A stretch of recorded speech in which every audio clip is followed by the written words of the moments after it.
Hello everyone and welcome back to JAS Reviews.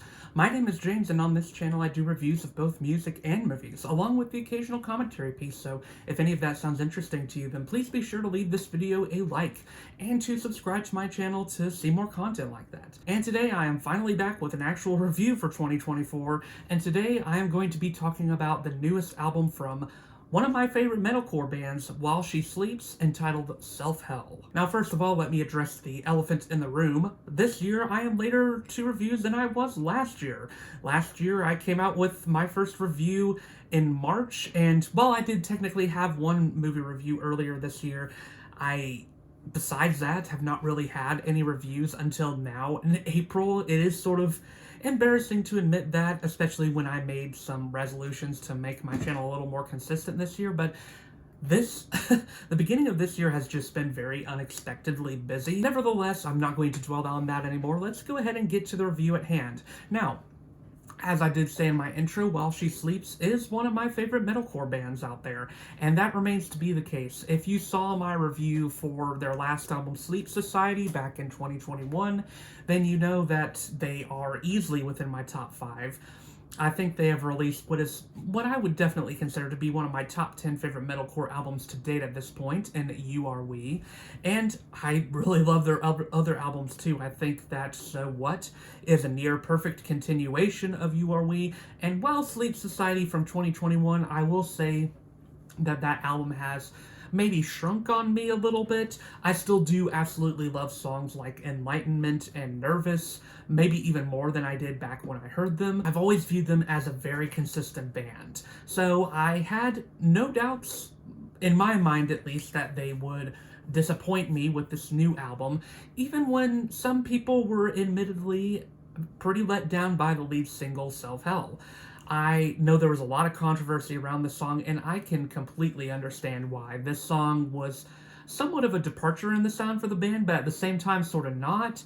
The guitar riff in the song is definitely something that you've heard before from the band, but stylistically, the song has some almost pop rock flares to it, and I saw a lot of people comparing it to Limp Bizkit, which I could definitely see. I think a lot of the main turnoff for people was how cheesy the lyrics were, and there are some admittedly cheesy moments that I'll talk about in my review proper, but as a whole, I do still enjoy that song. In fact, I probably enjoy it more now than when I first heard it. And the second single, I enjoyed even more. Down is sort of classic While She Sleeps. I think this one got a lot better fan reception as well, and understandably so. It's much more what you would expect out of the band, particularly from their So What era. I love the guitar riff in this song. It's very unique, as are all of Sean Long's guitar riffs, really. He always is doing something really cool with his guitar work, and I found the chorus to be very fun. Those were the only two singles I heard though, so I delved into the album not hearing anything else, and admittedly, I got a little worried when I heard some more negative comments about the album, so I went in with maybe a little bit more tempered expectations, but still overall coming in optimistic because this band had never really disappointed me in the past. So, what did we get out of Self-Hell? Let's talk about it. Well, I want to first start off by saying that I really hate to say this too, but this album was a real letdown for me. I wish I liked it more than I did, but there's just too many conflicting elements in this album for me for it to coalesce to a really cohesive whole. But before I explain why I didn't love it, I do want to get into some of the positives of the album.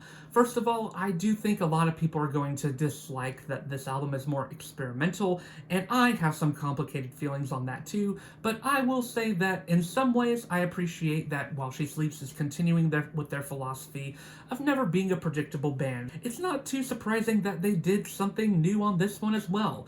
I just do think that the new change here was not one that worked in their favor for the most part, unfortunately. But there are still some points that I do like on this album. It is sort of unfortunate that a lot of the highest points do happen to be the singles still for me. A lot of the new songs didn't stick out to me. I will say there were a couple of exceptions to this. For example, Wildfire having that sort of classic While She Sleeps flair to it. Definitely one of the most energetic on the album, and even though it's only a little over 3 minutes, it still sort of has this really cool epic feel to it. I like how big it gets in the chorus, and especially the second half, it really starts to pick up and gets really interesting. I also think Rainbows is a pretty fun track. I'm seeing a lot of While She Sleeps fans calling this one of the best on the album, and while I don't think it's a personal highlight for me, I do like a lot of what it's trying to do. I also do, like I said, still really like the majority of the singles. To the Flowers, which is was the third single on this album, and the one I haven't talked about, is easily the best song on the album. I mean, there's not even really a competition. In some unfortunate ways, this one sticks out like a sore thumb because its quality is just such a high tier above everything else on the album. It feels more in line with the quality that we're used to from the band, which is why it's so perplexing to me that a lot of the rest of the album just doesn't really live up to that quality, in my opinion. This one is a pretty powerful song about a relationship that feels sort of doomed and sort of tragic. And I really like all the visual imagery that the band is using in this song. It's beautifully done. I really like the way that the electronics are used to create this tragic atmosphere in the song. And Sean's guitar work in this song, it might be one of his best guitar moments that he's had in the band as a whole, and that's really saying a lot. The guitar solo in this is just superb, and I think it does a lot of great heavy lifting here. Lawrence and Sean both trade off vocals in a great way here. I just really love everything this song does, and it's very well paced too. It just really lets the emotion hang out there, and I think really paces itself well to make you feel the impact of the song, so when that final explosion does come, it feels very earned. And then there's Down, which is a very close second for me, and in some ways this could technically be my favorite on the album. I would say To the Flowers is the best song and will probably be the one that I end up liking more at the end of the day, but Down is also one that I have returned to more than any other track on this album. I returned to it a lot before the album even came out, and I still continue to turn back to it. It is just so much fun. And the feature from Malevolence is great. I think it gives this song a very fun ending that really serves as the punch that the song needed. And like I said when I was originally talking about the song, it has this very anthemic feel in the chorus. And like I said, while I do have some conflicting feelings on the lyrics for Self-Hell, the title track, I do still find the song to be fun, and I like it probably more now than when I originally heard it. I think I've confirmed that to myself. The chorus is very repetitive and just says the same lyrical mantra over and over again, but at the same time, this isn't something that is atypical of While She Sleeps. For example, on one of their most iconic singles, Silence Speaks, the chorus is fairly repetitive. It says the same thing over and over, or on Revolt from You Are We, there, or even The Guilty Party from So What. I still did find the song to be pretty fun, and I do consider it a highlight of the album. I know that some people might not agree with that, and that's fine, but for my money, I do still enjoy this song a fair amount. Now, sadly, that is where my praise for this album sort of ends, and where I have to go into my critiques and some of my complicated feelings for this album.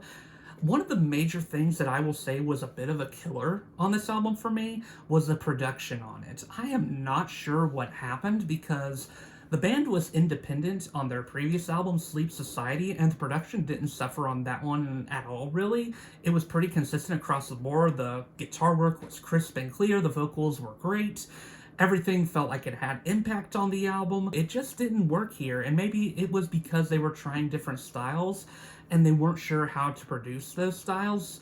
Maybe they were even trying to make them sound sort of vintage and old school in a way with the production, but it just didn't come across as that way in a lot of songs here. For example, Dopesick really falls limp as a Linkin Park inspired type of song because the production is just so weak. Linkin Park songs hit really hard because of their good production on their earlier albums. Whereas this song, it just feels all muffled. It's very weird because on some songs here, the production is very crisp and clear, such as on Self-Hell or Down or To the Flowers.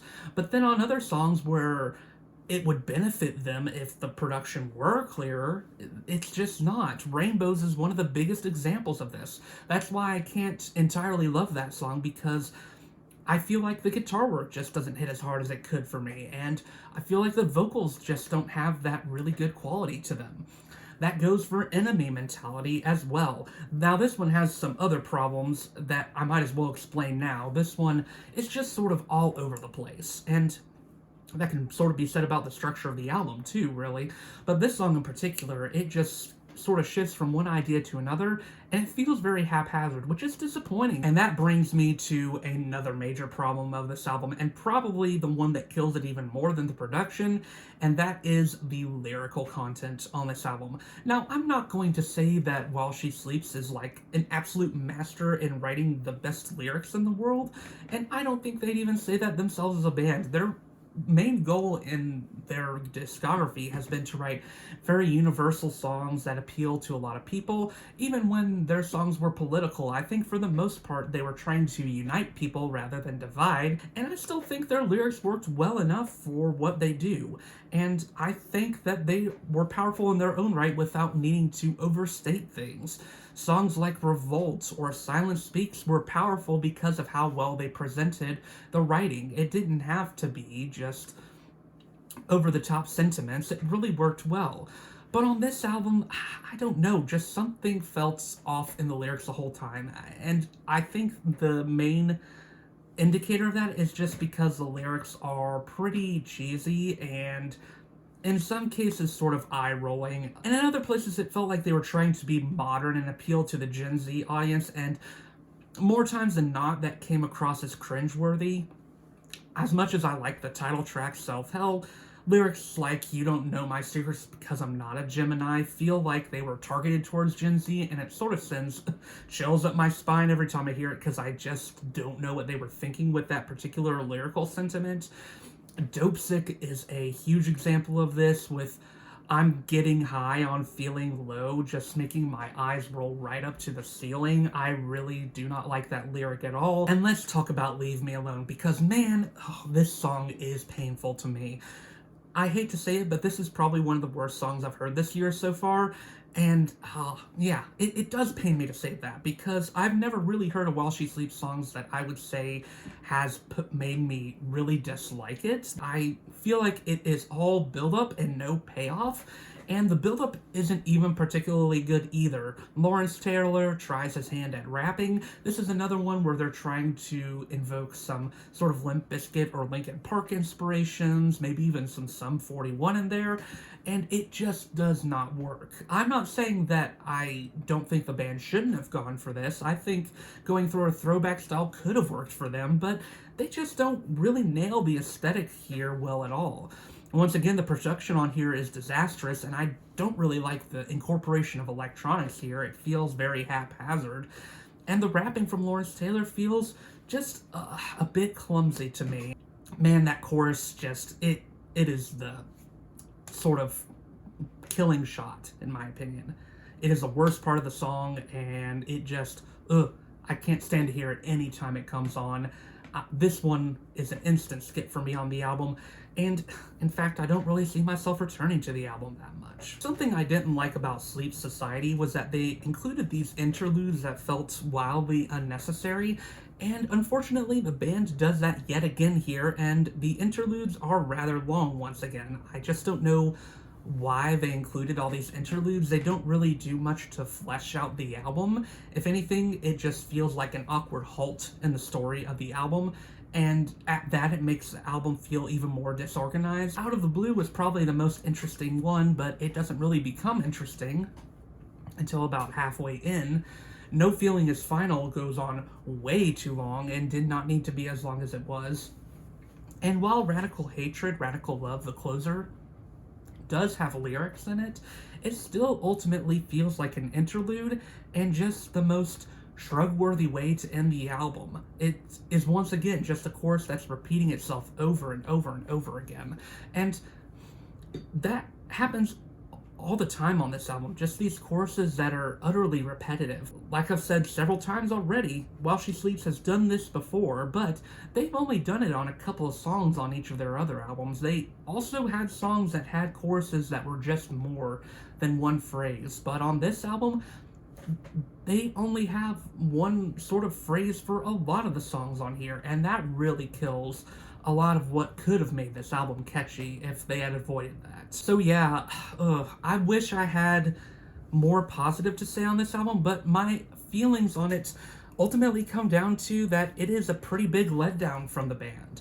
Now, I will say that I think a lot of the guitar leads saved this album. I think Sean's guitar work is still great, even on songs that I don't really love, like Rainbows or even the final parts of Dopesick have really good guitar work that makes them go out of just being entirely hate-worthy. But still, a lot of things just are working in conflict with this album to make it not work. The production choices, if those had been resolved, a lot of this album could have been better, even with the cringeworthy lyrics, but that, on top of lyrics that just really don't hold up to snuff for the band, this comes across as easily one of the most disappointing releases I've heard in quite some time.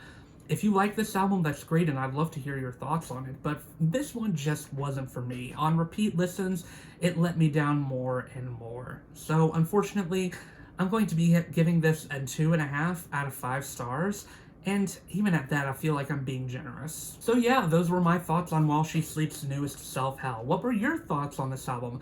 Let me know in the comments down below. I really hope their next one is more of a return to form, because I hated being so negative on this, but unfortunately it just wasn't my cup of tea.